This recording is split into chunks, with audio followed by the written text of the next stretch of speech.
वज़ीर-ए-आज़म शहबाज शरीफ ने कहा है कि रियासत पाकिस्तान दहशत गर्दी के नासूर को जड़ से ख़त्म करने के लिए पुरआज़म है और दहशत गर्दी के ख़िलाफ़ जंग में कसीरुल जहदी हिकमत अमली अपनाई गई। इस्लामाबाद में वज़ीर-ए-आज़म शहबाज शरीफ की ज़ेर सदारत इंसदाद दहशत गर्दी और रियासती रिट के क़याम के हवाले से कायम स्टीयरिंग कमेटी का जायज़ा इजलास हुआ।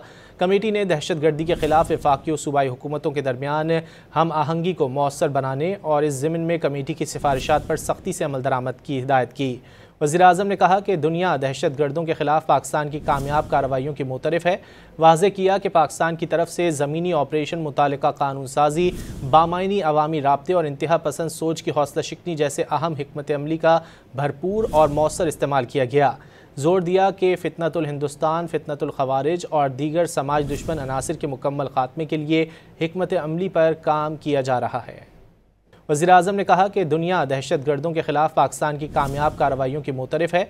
वाज़ेह किया कि पाकिस्तान की तरफ से ज़मीनी ऑपरेशन, मुतालिका कानून साज़ी, बामायनी अवामी राब्ते और इंतहा पसंद सोच की हौसला शिकनी जैसे अहम हिकमत अमली का भरपूर और मौसर इस्तेमाल किया गया। ज़ोर दिया कि फ़ितनतुल हिंदुस्तान, फ़ितनतुल ख़वारिज और दीगर समाज दुश्मन अनासिर के मुकम्मल ख़ात्मे के लिए हिकमत अमली पर काम किया जा रहा है।